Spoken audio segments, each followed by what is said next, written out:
All right, so picture this.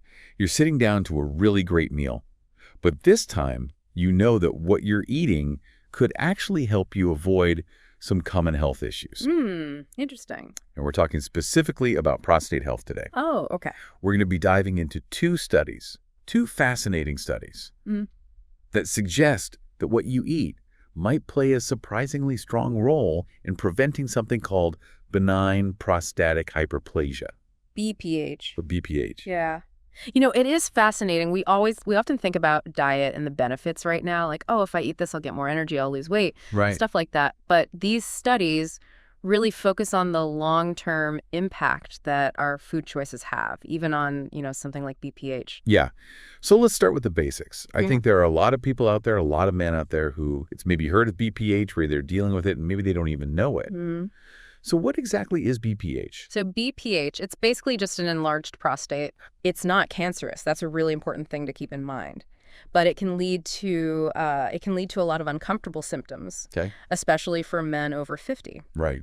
So, think frequent trips to the bathroom, a weak stream, or that feeling that you haven't fully emptied your bladder. Oh, yeah. Things like that. Yeah. It sounds like it can really impact your quality of life. Oh, absolutely. It can. And you know what? It's super common. Yeah. Like over half of men who are over 50, they experience BPH. Wow. And that number actually jumps up to 80% by the time they're 80. Oh, wow. Yeah. So this isn't just some niche health concern. It's something that a lot of men are likely going to face at some point. Yeah.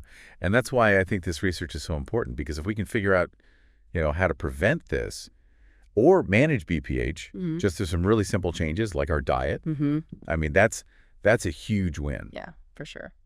So let's dig into the first study here, the prostate cancer prevention trial. I believe they followed, thousands of men for 7 years. Yeah. Just looking at diet and BPH risk. Exactly. Looking specifically at how diet impacted the risk of developing BPH. Right. And what we found was actually a very strong correlation between higher protein intake and a lower risk of BPH. Okay, well, let's break that down a little bit. What do you mean by higher protein intake? Like, how much protein are we talking about here? So the men in this study who got almost 20% of their daily calories from protein, they were 15% less likely to develop BPH than those who ate less. Gotcha. And here's where it gets interesting. Okay. Bumping that up to 490 or more protein calories every day led to a 33% reduction in risk. Wow. Yeah. That's a pretty significant drop. Yeah, it is. So, I mean, is all protein created equal then? Can I just go out and eat a steak every day and be good to go? Not quite. Okay. While lean meats, fish, and eggs, those are all great protein sources. It's really important to diversify. So you want to look at some plant-based options as well. Right. Lentils, Nuts, beans. Those are fantastic options too. And there's a really crucial caveat here. Okay. High-fat diets, especially ones that are heavy in red meat, they actually increase the risk of BPH. Okay. Interesting. So it sounds like it's not just about the amount of protein. Right. But it's also the type of protein. It is. And just the overall dietary context. Exactly. So based on this study, it seems like the best approach is to go for those lean protein sources and then limit red meat under 7 servings per week. Gotcha. Okay, so that was study number 1. Sounds like protein definitely plays a role, but quality matters. For sure. What about the second study? Did it back up these findings? So the health professionals follow-up study, this one was even larger. What? They followed over 32,000 male health professionals for a very long time. Wow. And they didn't just look at BPH risk. Okay. They also looked at how diet impacted the severity of the symptoms and even the need for surgery. So a much broader approach. Right. Yeah. What were some of the takeaways that stuck out to you? Well, the study really reinforced the importance of vegetables. Okay. Men who ate 6 or more servings of veggies daily were 32% less likely to develop BPH. 6 servings. I feel like most people don't even come close to that.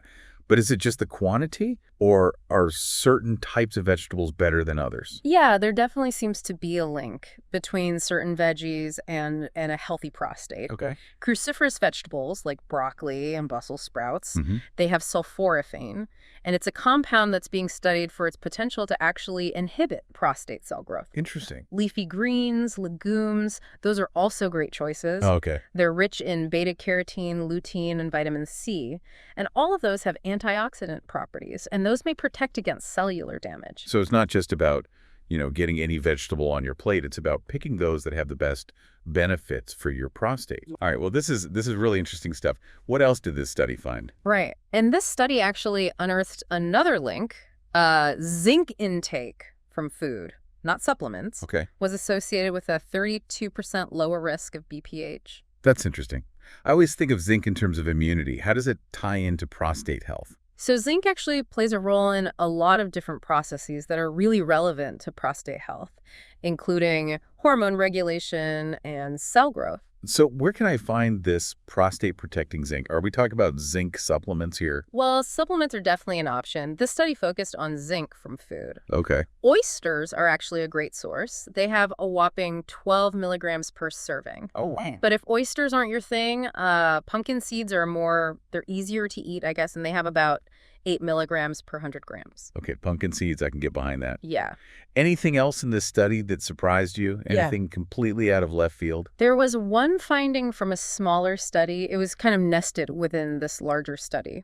And it suggested that flaxseed extract might actually improve urinary symptoms and quality of life in men who already have BPH. Really? Yeah. So not just preventing BPH, but maybe managing symptoms. That's amazing. Yeah. And the doses they looked at were between 300 and 600 milligrams per day. And how long did it take to see those effects? So the study found that these improvements were noticeable in just 4 months. That's pretty remarkable. Yeah, it is. But before we get too carried away, I think it's important to remember that more research is always needed, right? Oh, absolutely. These findings are really exciting, and they definitely warrant further investigation, but they do offer some interesting possibilities for how we might approach prostate health through diet. Yeah, and that's what I think makes these deep dives so valuable. We're not just presenting information, we're exploring possibilities. Yeah. And hopefully giving you the tools to have really informed conversations with your healthcare providers. Exactly. It's all about giving you guys the knowledge and the options so you can make the best choices for yourselves, not just telling you what to do. Exactly. So let's switch gears just a little bit here. We've talked a lot about preventing BPH, but what about the millions of men who are already dealing with it? I mean, does diet offer any hope for managing those symptoms? That is a great question. And it's one that really deserves more attention. And it's where things get really interesting. Most research has focused on prevention, but there is a growing amount of evidence suggesting that diet might also be important in managing existing BPH. So we're talking about maybe reducing some of those uncomfortable urinary symptoms and improving quality of life. What kind of dietary strategies are we talking about here? Well, for one, some studies have shown that reducing caffeine and alcohol can actually help alleviate some of those urinary symptoms. That makes sense. I mean, both caffeine and alcohol are diuretics, Right. which means they increase urine production. Exactly. So cutting back, that could reduce those urges to go. Exactly. And another promising area is fiber. Okay. Increasing your fiber intake can help regulate bowel movements and believe it or not, this can reduce pressure on the prostate. Wow.